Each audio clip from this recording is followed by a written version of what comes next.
Yo, what's up guys? Welcome back din po si Derrick Toy TV Sports. Wala ating pag-uusapan, Jason Webb, no? Sumagot sa mga rumors, fake news, no? Na kumakalat na si Gio Chu daw po na-i-trade na, no? Diyan sa Magnolia. Okay? At makapa-shoutout. Bago po yan, magpapasalamat muna si Doy TV sa inyo, ha? Salamat po sa inyo po patuloy na pagsuporta. Sa mga hindi pa po, ito ang best chance para makilala nyo ang channel na ito. Okay? Mabilis na video lang po ito, no? Pag ito napanood nyo, sigurado magsasubscribe kayo. Promise. Alright. So, dito na po tayo guys sa ating gustong pag-usapan. No? Ang si Webb po nag-respond na dito sa mga ikinakalat po sa mga Facebook pages na di umano nakuha na daw po, no, ng Magnolia ang first round pick sa PBA, no, na si Gio Chu. Well, actually, nabasa ko din yan, no? Nag-feed sa akin.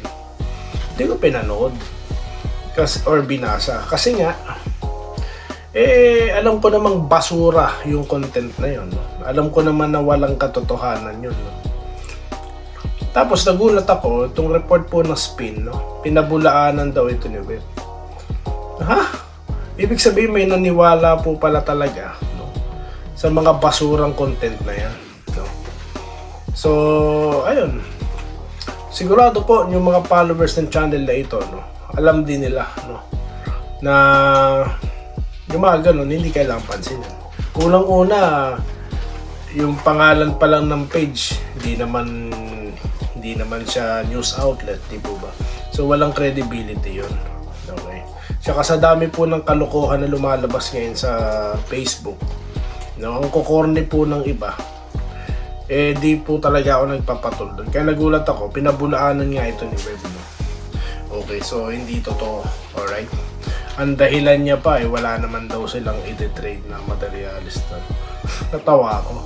Nag-trade nga yung team na yan na bangko, tsaka tsaka matanda sa bata diba? Tapos, nako, tigil-tigilan ako ng mga ganyan reasoning ano po. Well, ganito po kasi talaga yan. Talaga naman di totoo yan. Kaya nga nung nakita ko yan, hindi ko talaga binasa yan. Napadaan lang sa feed ko. Kasi po, sangkaterba na pong basurang mga pages ang nandyan. No? At yan pong mga yan, namamayagpag kasi po may mga tatanga-tangang nakikinig. Tatanga-tangang naniniwala. Bakit ko sinabing tatanga-tanga? Bakit ka maniniwala na ang first round pick na-i-trade? Bawal nga po yun, di ba? That's number 1. Number 2, yung pick, di mo rin pwede i-trade, di ba? So ngayon, at pinik yan ng terapirma, di ba? Kitang-kita naman sila nag-pick, di ba? So paano mapupunta sa Magnolia? Kaya yung mga naniniwala po dyan, no? Yung mga napaniwala, mga tanga po, no? Sorry po sa word, no? Pero yan na po ang dito kasi sa Doy TV, bawal ng tanga. Kaya dito tinuturuan ko talaga, no, yung mga subscribers dito na suriin yung mga ibinabalita, makido content dahil sangkaterba po, lokohan na po sa Pilipinas no? Ano ibig ko sabihin lokohan? Yung mga content, no? Wala ka na halos na mapapanood na tama dyan Ang tama na lang po dyan yung mga news outlet talaga, yung binabanggit ko sa inyo, no? Yung iba talaga dyan, clickbait, fake news, no? Wala na pong maayos. Katulad na lang din ng pinabulaanan din, no, ng Meralco na si Newsam daw po na Ginebra. Matagal na po itong ginagamit, no, palabigasan ng mga fake news vloggers, yung mga hapit, no, sa content, yung mga patay gutom sa content, sa views, no, mga patay gutom na manloloko. So, may papasok na naman dito, pagtatanggol na naman yung mga manlulokong vlogger na yan. Kaya so nagtatrabaho daw, parehas daw kaming vlogger. Ibahin nyo po ako. Ako'y may advokasya na katotohanan lamang ang pinag-uusapan dito. Ito tinapi ko lang para i-highlight sa inyo, no, yung talagang katotohanan po. Na marami pong tanga, no, dyan, mga viewer sa YouTube, dyan sa Pilipinas, ang katerba po.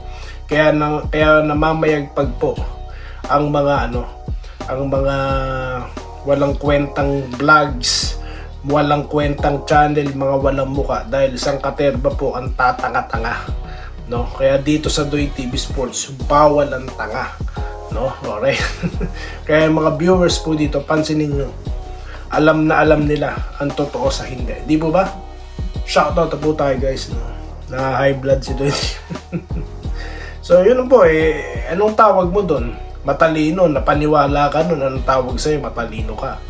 So iba po ang termino ni Doy TV dyan, no? Dahil totoo TV tayo dito, totoo lang tayo. Okay? Kaya nagtataka ako ibang team, ba't ina-address yung mga ganyang katangahan na yan? Yun. Dito tayo sa ating pong nakaraang content. Aba? Bababaw po ito Kasi po yung iba nanonood yata sa mga katangahang TV, no? Mga kathang isip TV. Very nice, Idol Doy TV. Thanks sa mga tamang info. Yan po, yun. Nagpapasalamat po yung mga tao dito, no? Ayan. Hello po, Sir Doy TV. Malakas ang sanib puwersa, no? Sabi ni Ma'am Minerva Jaba. Good luck daw po sa Meralco Bolts. Wenceslao Hapon na good morning. Good luck daw po sa dalawa, no? Opo, dahil nga sabi ko sa nakaraang content, we must support this team dahil tangan po nila ang flag no? Para dyan po sa ASL. Okay, hindi po PBA Alright, Irene Valientes, may Irene na rin pong iba dito, no? Ma'am Irene Quillas alam ko nanonood kayo. Sarap manood yan, Idol, laban lang. May Irene din palang umiidolo kay Doy TV So dalawa na po kayo parang Ramil yan, Raimundo, Ramil Gonzaga, Bobby Payawal, Bobby Cabading, diba? Magkakapangalan. Jesse Vasquez, salamat sa inyo nanonood kayo, alam ko. Vincent Laba, lagi din po ito. Okay, good day kabayan Doy, magandang panoorin yan, support natin yan mga kabarangay. Lisel Lotarino, yes, masaya ako Lods, magkasama sila, excited ako, yes. Ito po, speaking of Ramil Mundo, okay? Thanks sa tamang asya pala yung kanina nabasa natin. Good AM, Idol Brownlee and RSJ Sanib Puwersa, support na lang tayo, magandang tandem yan, good luck sa kanila, sabi po ni Edwin Transporte. Ingat daw po, sabi ni Sir Archie Makiran, kaya din po sir, okay? So balikan po natin yung mga nakaraang content guys, okay? Sa mga nag-aabang po ng Doy Politika, meron po tayong i-upload maya-maya. Okay? Mainit-init yun, guys. Okay? Wilfredo Bautista, Papa shoutout. Ma'am Irene Quillas, good afternoon, Idol. Good luck din kay Alex. Go for the win. Yes. Guadalajara. Ano na siya, no? Quarterfinals. Wow! Kiling talagang bata, ano po? Okay, good luck din daw po kay Ma'am Alex Ayala, sabi ni Ramil Raimundo. Feliciano Alcantara, good day. Nagpapa-shoutout sa comment ko, lagi ako sinusubaybayan dahil po sa komento nyo na hindi fake news. O, diba? Dami po talaga. Salamat po sa inyo. Okay. Edwin Transporte, nandito rin po, no? Sabi niya, good PM, Idol, good luck. Alex Ayala, go for second ITF crown, good luck. Malay mo, sweep niya yan, no? Okay, good luck. Okay, Robert Quijano, okay. Good PM Idol, sa akin ang Mrs. si Gray at si Pesumal ibinigay ni CTC kapalit first draft pick, baka pumayag pa yung Converge. Magtatambak ng bench players at injured. Bagay, clear na si Jumaya, di po ba? Hindi ko po alam Alam niyo po ba yung iba pang trades dyan, minsan mahirap pong i-deal kasi yung mga ganyang klase. Kaya hindi na ako makapaniwala na in-offer yun sa first round pick. Parang kahit ako naman po wala sa sa field ng pag-handle ng basketball operations. hindi ko naman susunggaban yun kung totoo man yung in-offer nga talaga. Nag-opera ang Hinebra ng gano'n. Talaga hindi ko inconsistent player na malaki sinasahod. Kukunin ko. Hindi. Michael Perez, ayan. Good afternoon po. Boss, sigurado po si Christian David sa Hinebra. Lalaro na po, di ba? Di ba po? Christian David. Christian David. Naisip ko yung isang David. Wala naman pong nababalitaan sa legit sources, no? Wala naman po. Pero ang balita ko, magpi-free agent daw yun, no? Wala naman po imposible sa Ginebra eh. Madaming pera eh. No? Hindi po imposible. Materialis din yun, di ba? 6'8" ba yun? 6'8"? Kung ako Ginebra, ba't hindi ko kukunin yun? Di ba? Pero tingin ko po, siguro may ibang team na kukuha na doon. Kasi nagka-acquire na po yung Ginebra, di ba? Si free agent. Si, anong pangalan nito? Yung galing Mayralco, si Torres, di po ba? So, tingin ko hindi na po yan. No? Tingin ko hindi na po. Vincent Lava. Okay, wait na lang kung ano talaga ang balak ng mansion na Ginebra natin. Ayan. Camille Gonzaga, papashoutout. Si Ma'am Sir Alejandro Tronson, good day po. Sir Doy TV, sana mabigyan ng kontrata ang tatlong rookie. Okay din po ako. Salamat din po. Salamat po kay Sir, no? Alejandro Tronson. Bambino de Leon, good afternoon. Sa ganang akin lang po, sana si Paul Garcia subukan muli. Magaling naman yan. Sayang naman.